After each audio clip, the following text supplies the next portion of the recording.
Welcome to Jayasree's kitchen. இன்னைக்கு நம்ம பார்க்க போகிற ரெசிபி ரொம்ப சூப்பரான ஹெல்தியான வாழைத்தண்டு வச்சு ஒரு சாட் எப்படி பண்ணுங்கிறது தான் பார்க்கலாம். வாழைத்தண்டு யூஸ்வலாக சாப்பிடாதவங்க கூட இந்த மாதிரி பண்ணி கொடுத்தீங்கன்னா கண்டிப்பாக சாப்பிடுவாங்க.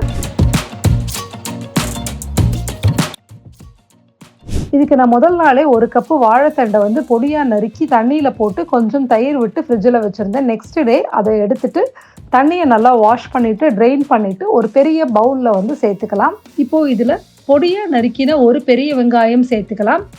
1/4 கப்பு பொடியாக நறுக்கின குக்கும்பர் சேர்த்துக்கிறேன். அப்புறம் அரை தக்காளியை பொடியாக கட் பண்ணி வச்சுருக்கேன், அதையும் சேர்த்துக்கலாம். 1/4 கப்பு துருவின கேரட் சேர்த்துக்கிறோம். கொஞ்சமாக உப்பு சேர்த்துக்கலாம். அதுக்கப்புறம் நம்ம சட்னி எல்லாம் இதில் ஆட் பண்ண போகிறோம்.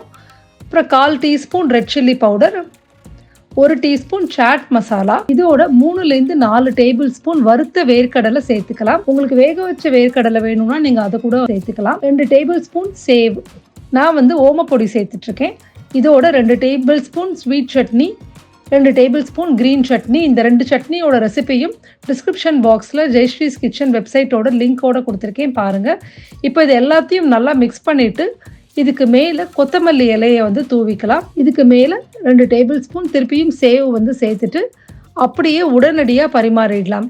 வாழைத்தண்டை நம்ம பச்சையாக தான் சேர்த்துக்கிறோம். பச்சையாக சாப்பிட்டா நல்லது தான், ஒன்றும் தப்பே கிடையாது. ஸோ அதை குக் பண்ணணுன்ற அவசியமே இல்லை.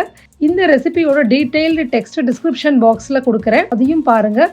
நீங்கள் இதில் கொண்டக்கடலை, அப்புறம் வேக வச்ச பொட்டேட்டோ இதெல்லாம் கூட உங்களுக்கு வேணும்னா சேர்த்துக்கலாம். தேங்க்யூ ஸோ மச் ஃபார் வாட்சிங் திஸ் வீடியோ.